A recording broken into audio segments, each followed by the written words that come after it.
Good evening, ladies and gentlemen. Welcome to Toward a Quality of Life here in the month of May 2004. At the moment, we've not had very much of a spring, a lot of gray days, cold days. We'll be looking forward to some better weather, hopefully. Be that as it may, this evening our topic is a very serious and a very heavy one. No play on words. Heavy materials sometimes are radioactive ones. And we're going to be talking about radioactive materials, or more pointedly, about nuclear energy and some of the basics, as well as some of the newer ideas and applications. And with me tonight is Dr. Ian Hutchinson, who is department head at MIT of nuclear engineering, which is a very heady position, I might add, and congratulations, because that is quite a position to be holding. And I'm very happy that you came to speak with us this evening, so welcome to the program.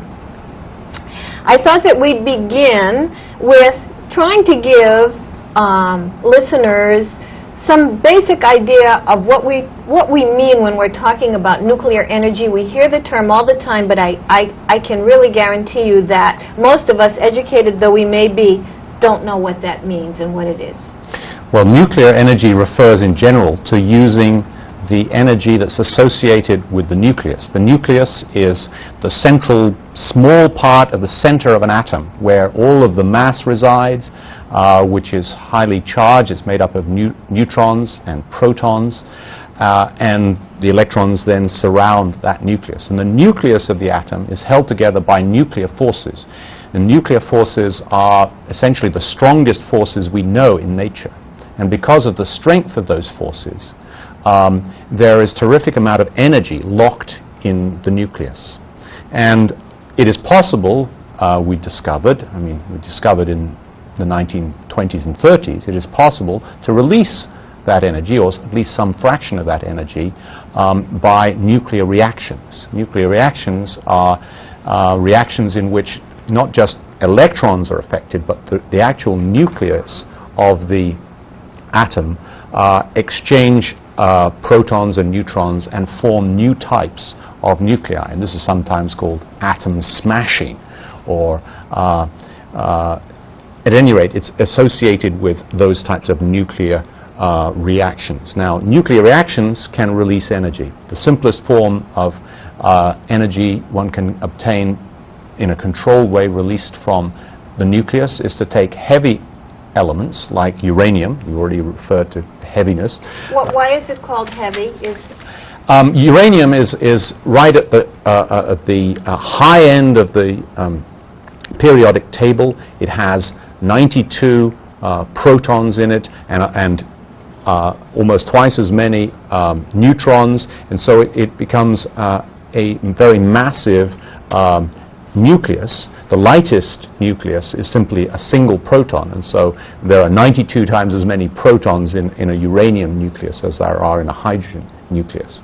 So it's one of the heaviest elements. It's the heaviest of the naturally occurring elements. Hydrogen is the is the lightest, and so when we take different isotopes of uranium and react them together, or actually, strictly speaking, we split them apart, that splitting apart of the uranium nucleus gives rise to a release of energy.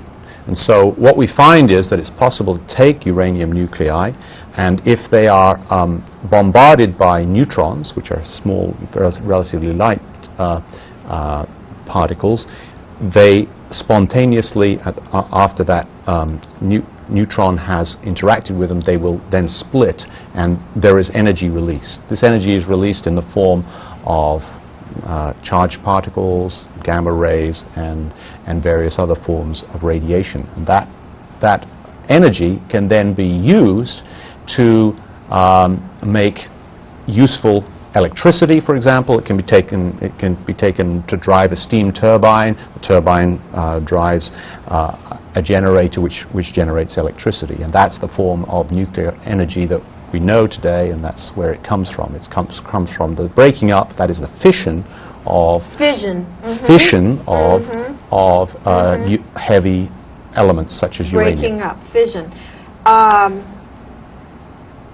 You said not all the energy is released? Some no, energy? I mean some of the energy remains in those particles, as we know from Einstein's famous equation, E equals mc squared. So there is an identity between mass and energy, and so insofar as the products of that nuclear reaction still have mass, they still have energy. There is another form of nuclear energy, which is one that we don't routinely use for making electricity, and we haven't yet established all of the technology for doing that, and that's called fusion, which is taking light elements, typically isotopes of hydrogen, and reacting those together, forming a heavier element, and it turns out that that also gives rise to a release of energy. So if we take the heaviest elements and split them, we get energy out. If we take the lightest elements and we fuse them together, that's what fusion is about, that gives rise to energy too. And it's fission energy which is the standard nuclear power that we have. All nuclear power plants are based on fission? At the moment. All of those giving rise to electricity. You said rays and charged particles. What's the difference between those two? Well, we often refer to the products from various types of nuclear interactions as rays. When they were first discovered by Madame Curie in the beginning of the 19th century, the beginning of the 20th century, all that was known was that they penetrated, they gave rise to blackening of photographic films and so forth. But it was rapidly discovered that there were various different types of these emissions, and they were called alpha, beta, and gamma rays. And so it was later discovered that gamma rays are forms of electromagnetic radiation, so they are photons. They are like the photons of the light in this room, except they're much more energetic and shorter wavelengths, whereas the alpha and the beta rays are forms of charged particles that are emitted also from these types of nuclear decays or nuclear reactions. And so they are all forms of what is loosely called radiation. Radiation. Okay, being the type of energy released. They are forms of energy, they are carriers of energy, they are capable of, as I say, penetrating some types of materials. That's why, for example, when you go to the doctor and you have an X-ray, that's a form of radiation, and it's not quite as energetic as a gamma ray, but it's more energetic than the photon of light, and it penetrates the And are the rays coming from the sun a radiation? Yes, yes. Sunlight is a form of radiation. And are there rays coming off television and computer screens absolutely. That are radiation? Yes, absolutely. So all of these are just forms of radiation. Forms of energy. And so now, how many power plants of nuclear power plants are now in the United States, or in the world for that matter? Well, in the U.S. there are just over 100 power plants in operation. They produce about 20% of the electricity that we use in the U.S. and have done so for 25 years or more. In the world as a whole, there are somewhat over 400 power plants. They produce something like 17% of the world's total electricity. In Europe, nuclear power produces about 35% of the electricity they consume, and in some countries, for example France, it's even higher, about 75 or more percent. I remember at a time it was discussed quite a bit that generating energy by nuclear power is an expensive proposition. Is that the case? Well, it depends how you do the economic assessment. The electricity that is produced by the existing power plants in the U.S. is currently the cheapest form of electricity that we produce. It's cheaper even than coal. And the reason is because the capital investment in those nuclear plants was made a long time ago, and the cost of the fuel for nuclear plants is very small compared to the cost of fuel for a coal or a gas or an oil-fired plant. And the reason is because you need maybe 1 million times less fuel for a nuclear reactor than you, in terms of mass or volume, than you do for a coal-fired plant. So currently in the US, nuclear plants are economically extremely attractive. Existing legacy nuclear plants are extremely attractive for producing electricity. They're very efficient. They're very have very high availability. That's the percentage of the time that the plant is actually producing electricity. That probably isn't the key question economically. The key question for the future of electricity production is, what would it cost me if I had to build a new power plant today, starting from scratch? And there, the estimates are that the costs of nuclear electricity, when you take into account all of the costs associated with capital investment, building the power plant, getting the license to operate it, and how much so is on a and so license, forth. for example? Oh, golly. I mean, in a ballpark. Well, I'm not sure I could give you the number, but very roughly speaking, the amount of investment per kilowatt that is reckoned to be needed for future nuclear power plants, if we were to build them today, is about $2,000 a kilowatt. So what that means is that a big power plant would end up costing about $2 billion to build one. That's a power plant capable of 1,000 megawatts of energy, which is comparable to the large plants that we have, whether they be coal or nuclear today. So it's a big investment. And of course, investors have to take credit for, pay attention to the risk that's involved in the kinds of investments they make. And so right now, even though the economic return on nuclear power plants is probably at the point where it's beginning to be attractive, or at least worth considering to build new ones, the moment the risks are such that I think investors are still kind of nervous. And so although there are many signs that nuclear power is experiencing a renaissance in the US, and that we may well see orders for new power plants, there have not been orders for nuclear power plants in the US for 25 years or so. What are the risks? Well, clearly the risks of any form of energy are those of health and impact on the environment and injury. In the area of injury, nuclear power plants have outstanding records and are far better in many ways than conventional power plants. In the area of influence on the environment, my opinion is that nuclear power plants are extremely attractive from the environmental point of view. And the reason is because they have practically zero emissions. A coal or gas or oil-fired power plant takes hydrocarbons, burns them, and then releases the CO2 gases, and in the case of coal, also many particulates, into the atmosphere, and they're blown away, and then they become part of our environment. I think most people these days have heard of global climate change and the effects of CO2, so-called global warming. Though many major voices deny that it should be a concern.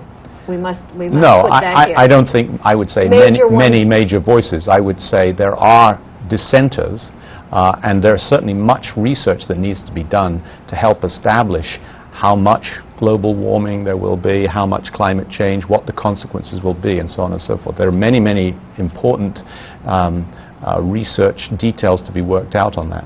I think there are very few responsible scientists who would deny that global climate change is a serious prospect and likely to take place if we continue to release CO2 at the present levels. The scientific evidence for that is extremely compelling, and We don't know all the consequences. The climate is a very complicated system, and it's very hard to model. We've got elaborate computer programs. We've got many, many measurements of what's happened in the past over history. So it's very hard to be definitive about, the impact on any one place or the impact on a particular aspect of the climate. But we know, I think, that if we continue to emit CO2 at the present level, we will have a major impact on the global climate. What it will be, we don't know.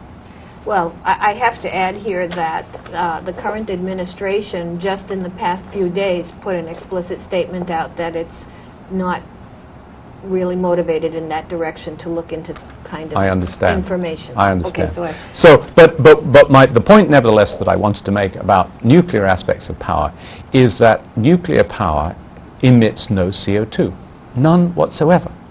And so from the point of view of global pollution and climate change, it is one of the most attractive options that we have, because it has zero impact on the climate and on the environment from that point of view, and yet it is available in large quantities in a way that, for example, solar power is currently not.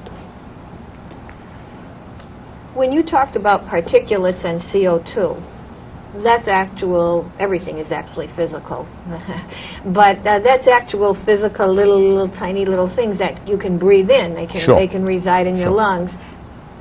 Are there actual little tiny things that can, even though there are no emissions, but are there particulates? They're not particulates, but you call them particles. Are there actually little See, the difference between nuclear power and fossil fuel power, which means coal, gas, and so forth, is that in the case of nuclear power, we take the fuel, very small amounts of it, a truckload of fuel, or certainly one rail car of fuel is enough for a whole year for a big power plant in the case of the nuclear fuel. In the case of fossil fuel, you need 250 train loads of coal to fuel a power plant for 1 year. So there's a big difference in the amount of fuel you need. It's about a million to one, as I mentioned before. And so what we do with nuclear fuel is we simply take it in and we never put it out into the atmosphere. The long-term plans for disposal of the wastes, the ash, if you like, from a nuclear reactor, are that they are going to be placed in underground storage in Yucca Mountain in Nevada is the current plan for the U.S. The other countries have different storage plans. So the fuel process for nuclear power is we take in uranium, we react it, we get the energy out of it, and then we deliberately and very carefully store away the products.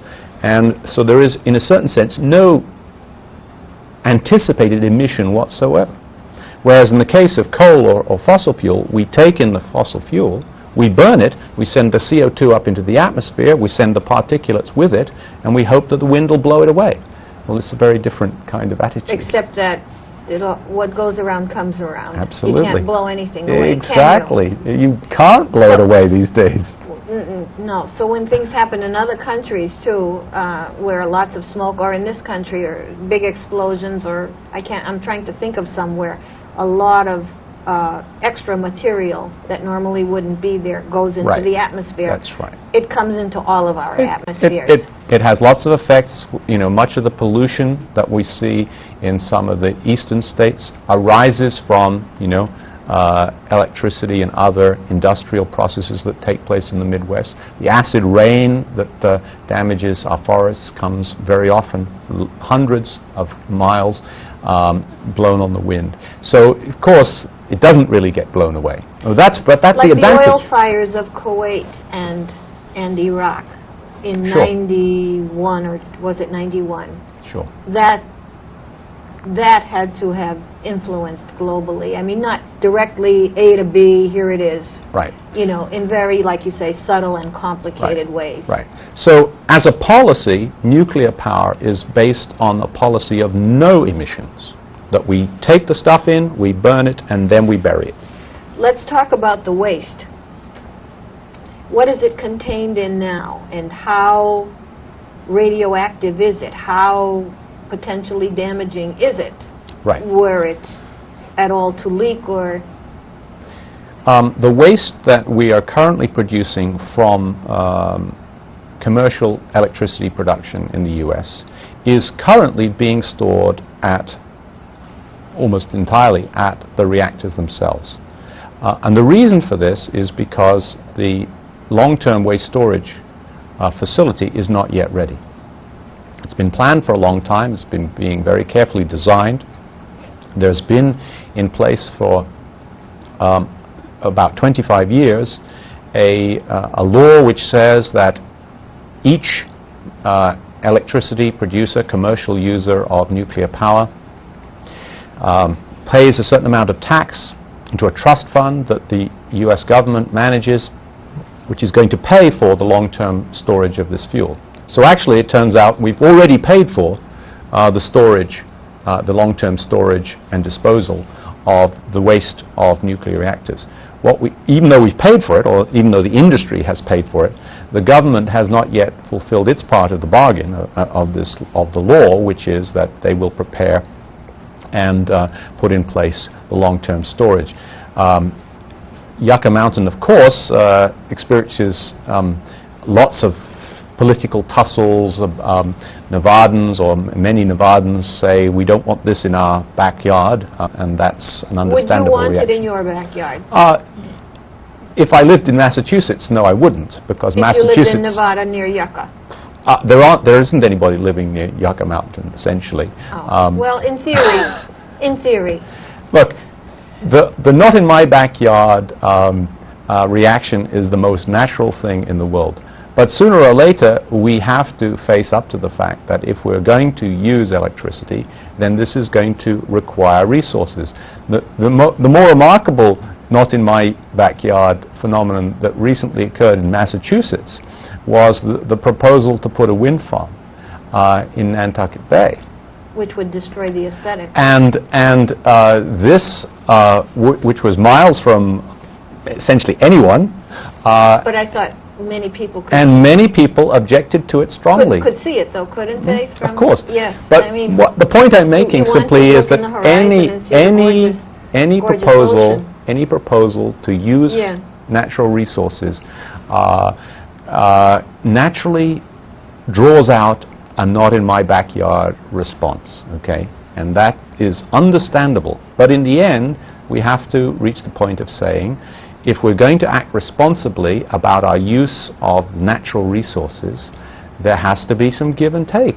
And if Yucca Mountain is the best place to store nuclear waste so that the rest of our country can have an economy that allows us to live in the way that we've grown used to doing and to experience the benefits of abundant energy, then and if indeed, as is the case, this can be done in a way which is safe for people living nearby, and that's of course part of the design of Yucca Mountain. It's been being very, very carefully designed with immense amounts of effort, which is why it's taken so long, to ensure that the waste is isolated for thousands or tens of thousands of years in such a way that even people downstream from the site will experience no health risk even out to thousands of years. If that can be done, then I think we have to, as a society, find ways in which we can deal with our problems in a cooperative way, as opposed to simply a refusal to countenance something which makes me nervous. Right. Well, we've not learned to cooperate yet, so... We haven't. Yeah.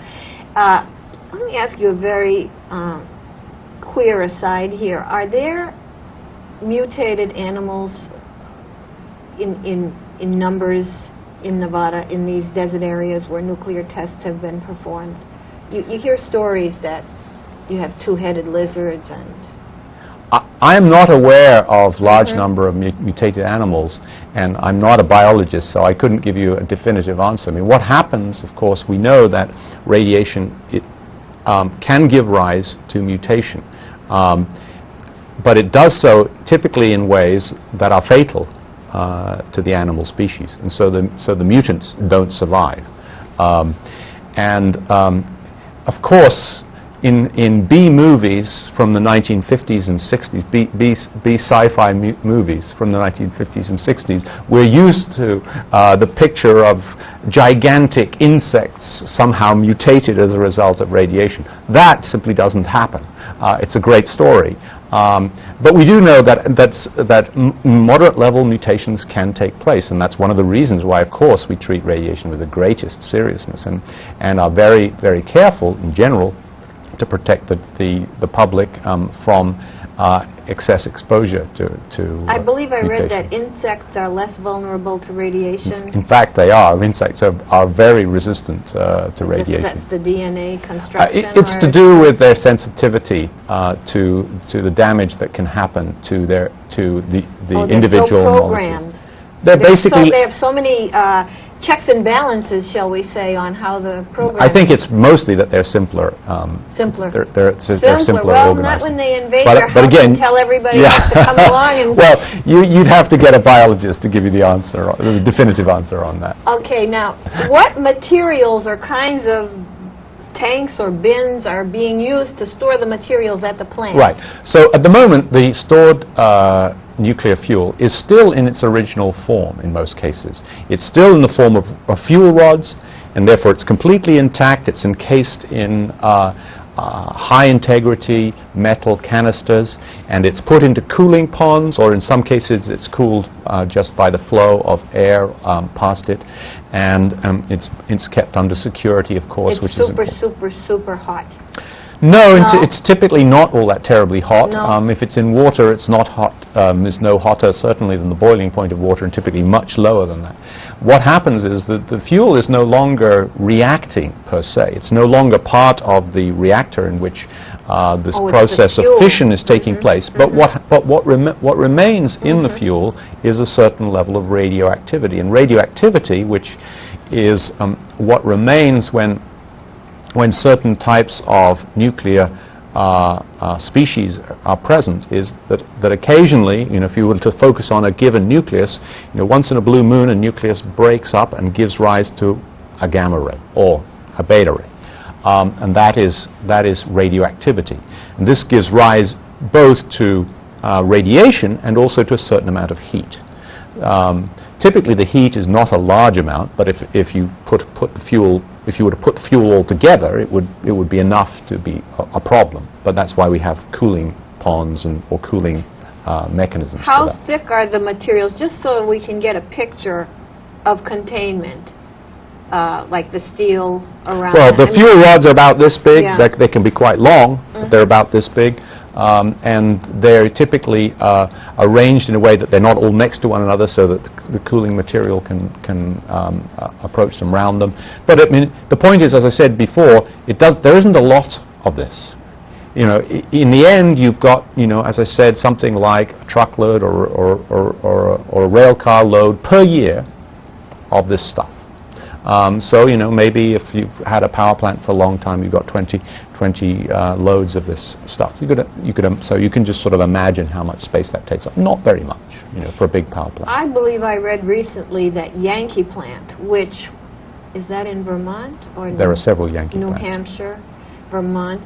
I don't know which one, but it's one that's had a lot of bad press in the past. I haven't seen bad press on it recently, but that it was missing a fuel rod. I'm not aware of that. Like, how can you miss a fuel rod? I'm not aware of that, but of course one of the important things is that we keep track of our nuclear materials. One of the important things is that as a nation, we need to track of our nuclear materials, make sure they're all disposed of properly. If it's a spent fuel, make sure that those things are not going to fall into the wrong hands. So these are security issues, too? There are security issues. Yeah, you don't want fuel rods disappearing. Right. I see. So is there a lot of security at nuclear power plants? Typically there is, and of course since 9/11 there's been a substantial enhancement of security everywhere. As a result of the concerns that arose once we realized how active the war on terrorism really is, essentially all commercial nuclear power plants have heightened their security and have looked at things people worry about. You know, could a terrorist somehow cause a big disaster by crashing an airplane into a nuclear power plant? We've heard about that, yeah. This is one thing that people sometimes worry about. As far as we can tell, for practically all the power plants that we know in the US, the answer is no, they can't. And the reason for that is because nuclear power plants are built extremely securely and with a containment vessel. These are the dome-shaped vessels that one often associates with nuclear plants. What are those made of? They are reinforced concrete, very thick reinforced concrete, and they're designed to be very strong. The reason why they were originally designed to be very strong was to ensure that if there were any unexpected accident and release of radioactivity within the reactor, that it couldn't ever get out. But it turns out that having built them like that, it's also very strong from the point of view of something coming from the outside. So that regular airliners flown into the sides of nuclear power plants per se, in general, do not seem to be a major risk. Another thing on the waste, is it true that military sites have not very properly stored nuclear waste? I believe I read something about that. Or I'm not an expert on this, but nuclear technology has, of course, been important for nuclear weapons. And the weapons complex in the US has produced large amounts of waste, both chemical and radioactive waste. And in some cases, this has not been properly accounted for, properly stored, properly disposed of, and as a result there are sites in the US, particularly in Washington, where there's a big cleanup that has to be done, and that's a big part of what the Department of Energy as a whole in the US takes responsibility for, the cleanup of those weapons plants. It's being done. It's a big job. Some plants have been completely cleaned up and decommissioned, but many of them will take many years or even tens of years from now on. Do radioactive materials contaminate more than the area that they drop? I mean, do they continue to spread somewhat or influence wider and wider radiuses around them? Or? Well, clearly radioactive materials basically affect the things they come into contact with. I mean, it's true they give rise to radiation, but that radiation doesn't travel very far. So the main danger associated with radioactivity or radioactive materials is if you come into contact with them, or if you breathe them in, you know, and they become part of you, then that can give a health risk. What that means is that if you control that material, it can be safely stored. But if you release it into the environment and it migrates by winds, by water, by other means, then that's an issue for concern. And so clearly we want to... by water or wind, I see. Okay, so I think you've given us a great handle on what nuclear energy is. It's used in medicine, as you pointed out to me before. It's used to kill germs on foods. We in a department like the MIT Nuclear Engineering Department, we spend a lot of time concerned about nuclear power, which is what we've talked about mostly so far. But we also spend a lot of our research time and effort involved in other applications of the nuclear force. That's the force that holds the nucleus together. And as you mentioned, there are applications in medicine, there are applications in industry, there are applications to sterilization, there are applications across the board of the nuclear force, and perhaps that's really what you're alluding to.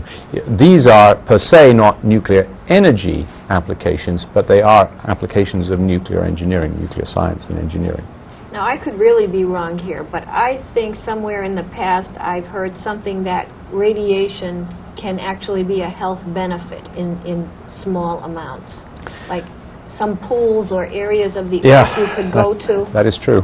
How would that be? Well, this is a big, big debate that's been going on really for more than 50 years. And it's a debate about how the effects of radiation extrapolate to very low dose levels. If you go and have an X-ray, or if you go and have treatment for cancer, radiation therapy, that is a very large dose. And we know roughly what that does in terms of the amount of cells it kills and the extent to which it produces any kind of mutations or cancers and so on and so forth. The problem is, if you take that and multiply that dose by 1/100th or 1,000th or 1/1,000,000th, how important does that become? And the question is, how do you extrapolate to very low levels? Because in the end, at very low levels, we don't have a way of measuring directly what the medical risk of exposure is. And in the case of the medical X-rays, these are down towards the low end, and we tend to err on the side of safety and keep the dose really, really low. But as you say, there is strong evidence in some areas that it isn't the case that the risk is directly proportional to the dose. So that, so far as we can, as far as regulations are concerned, we assume that if you divide the dose by 100, then you divide the medical risk by 100. So that means that if, at a certain dose, one person in 1,000,000 will get sick, and you divide that dose by 10, then it'll be one person in 10 million will get sick. That's the assumption. But it's in fact not the case. That's not logical. Mm-hmm. It's in fact not the case. And what seems to happen at very low dose rates is that there are advantageous benefits of various types of influence on the cell. And this is sometimes called hormesis. And that at very low levels, perhaps what happens, and this is somewhat speculative, and again, I'm not a medical expert, so you should. All I know is it comes from other medical experts. There seem to be some evidence that at low levels, what happens is perhaps that the body, the defense mechanisms are stimulated by low levels of insult, whether radiation or in some cases chemical.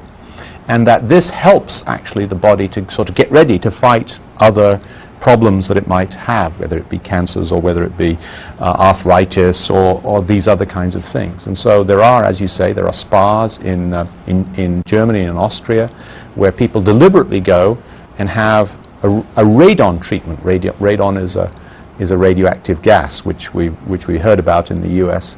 Over the last 10 or 20 years as a scare, radon in people's basements. Well, there are places, as I say, in Austria where people go for a radon treatment. They deliberately go to have this radiation because it helps them. I somehow feel that I would like that. Although I would never want to work in a nuclear power plant. But this is an interesting scientific question as well as a societal question. The sun is beneficial. We feel we should get some sun. Now because it's not protected, we're not protected against the rays, it's getting to be too much of a problem.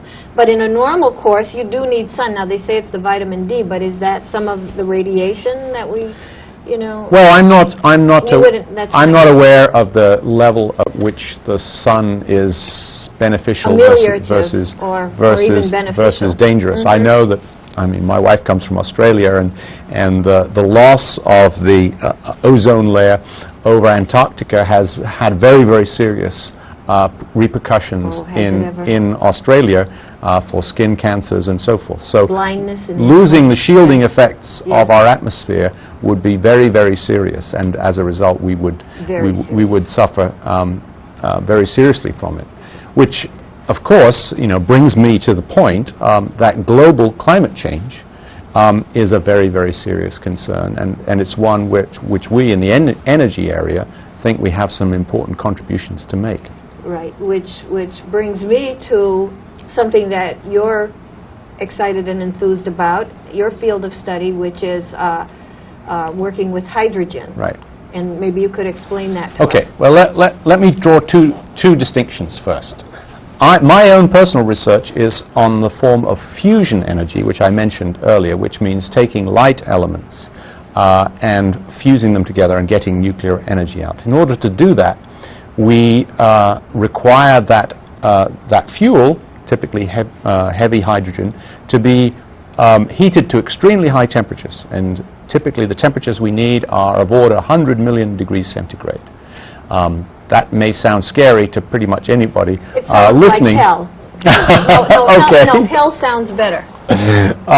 Actually, it is very hot. It's rather hotter than the center of the sun. And actually, we do that just across the river in Cambridge, Massachusetts, at MIT. And the way we do it is, well, of course, if you have something that's that hot, you can't just put it in a milk bottle or a tin can. You have to have some way of containing it in something that is non-material, and we use magnetic fields. So we generate magnetic fields, we make a magnetic bottle, and inside of this we form a material which is called a plasma. That just means really a very, very hot gas in which the electrons are stripped off the nuclei, and as a result it has electrical properties which are very interesting, and typically it glows brightly and so on and so forth.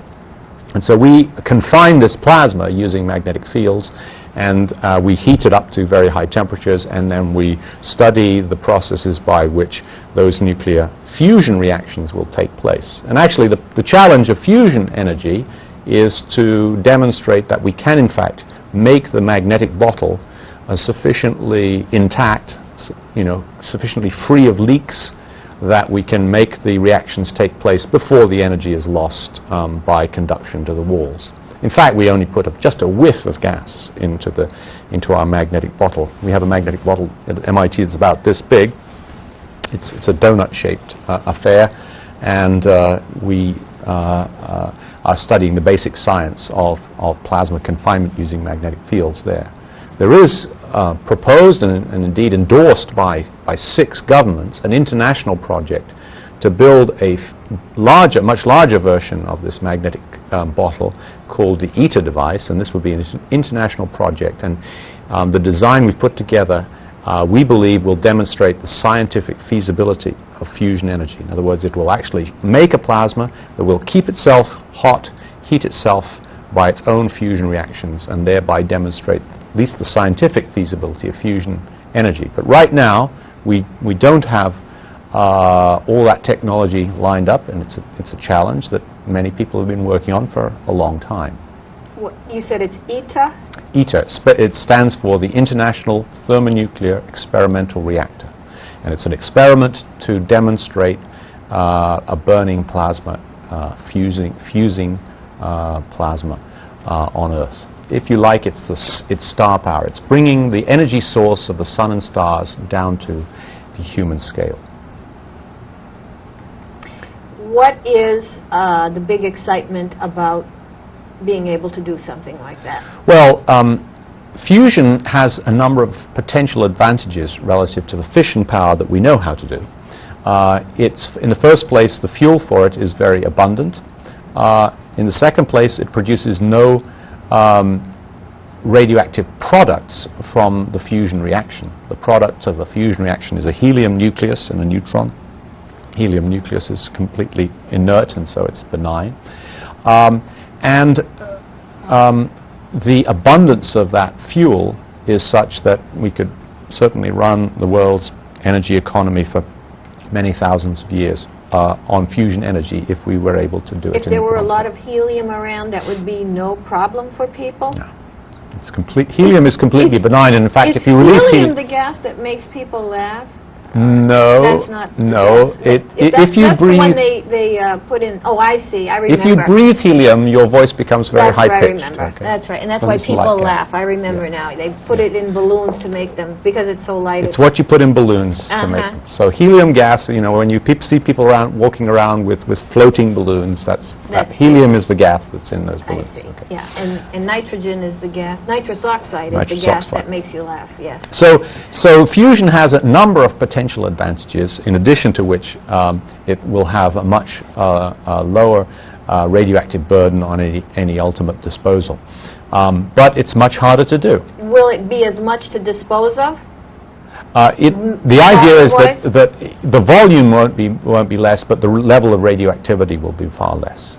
And in fact, we have plans, if the materials can be made to work in the long term, of making fusion reactors out of materials that after 100 years or so would basically be something you could just dispose of, by burial in relatively shallow areas. It wouldn't be a challenge from the point of view of long-term radioactivity. Is this considered the cutting edge or the most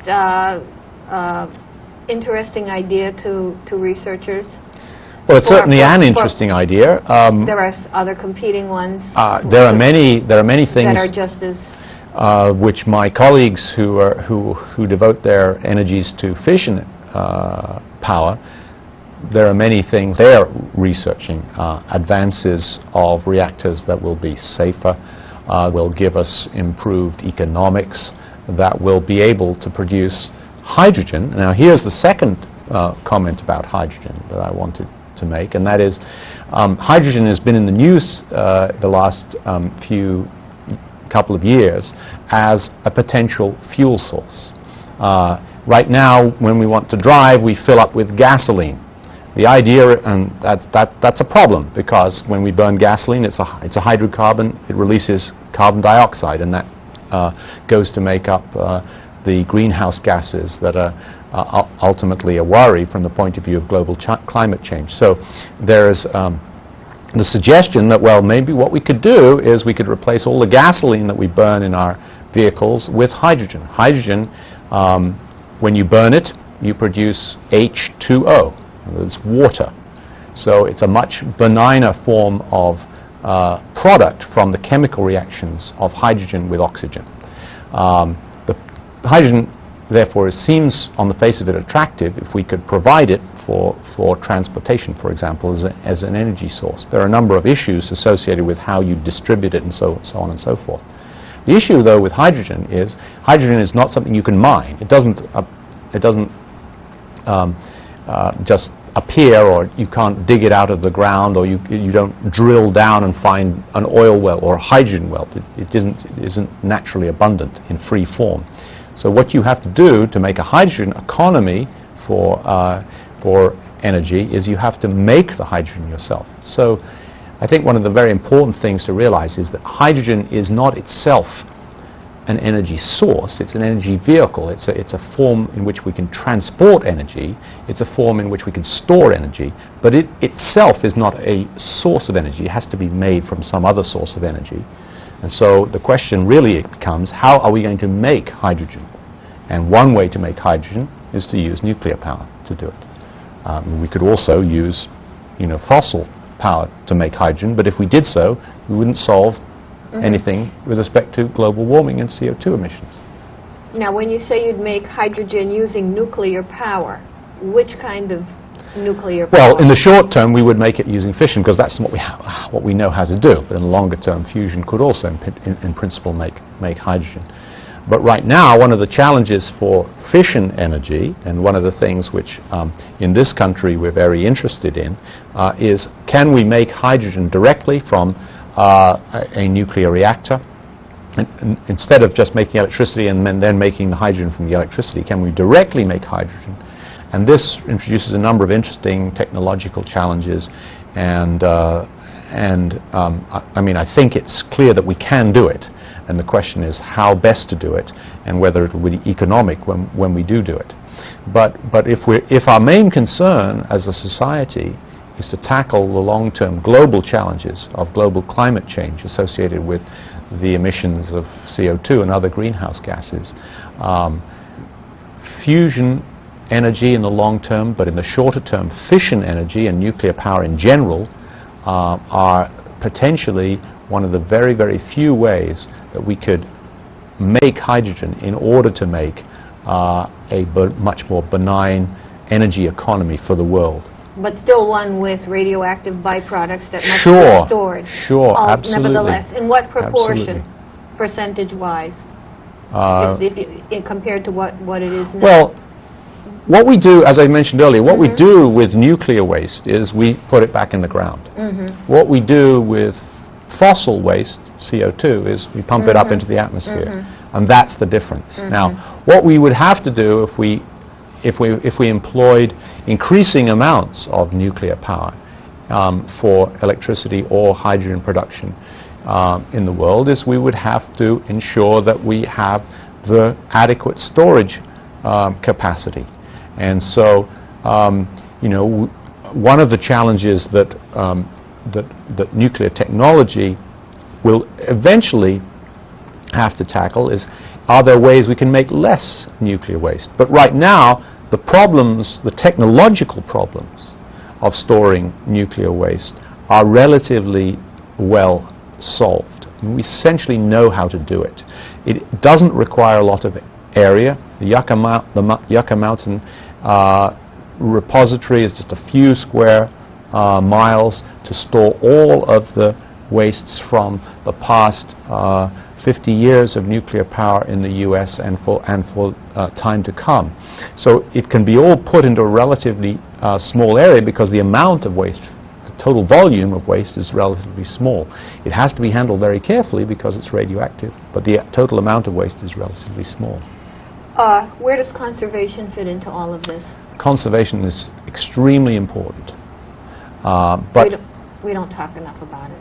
I agree we don't talk enough about it, and particularly in the US, in the West generally, but particularly in North America, we are flagrant in our use of energy. Leaving lights on? We use energy at nearly 10 times the global average per capita. In other words, you and I use probably 10 times as much electricity as the average person in the globe. And that means, of course, there are plenty of people in the globe who use even less than that. They have essentially almost no energy. So we in North America and in the developed world generally need to do a lot to conserve energy, and that's a very, very important part. But we need to recognize that energy conservation, important though it is not a source of energy. Even if we use less energy, we're still going to have to generate that energy. We're going to have to obtain sources of energy. We'll have to use less. Drastically less, and we could even build structures that demand much less energy. We could have a style of living. We certainly could. A very style of living, and it will change of necessity by pragmatics.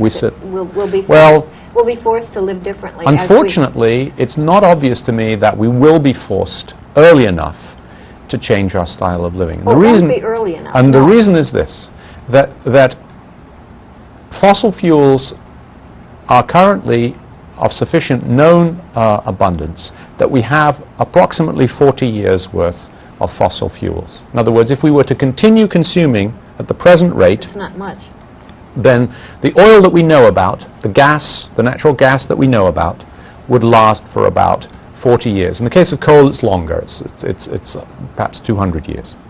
And so eventually we will use those up, and perhaps there'll be more found. Increasingly, the world has been rather well explored, and so the amounts of new energy that we'll find, the fossil form, are going to be less.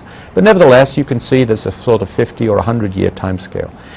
If we go ahead and use all of that fossil fuels, we will have gone far beyond the point where the CO2 in the atmosphere will have changed by large factors, enough to raise global mean temperatures very substantially and cause effects that we don't know exactly what they'll be, but there will be very drastic changes to the climate. Yes, and we're coming down to the end here, so I'll be brief about this.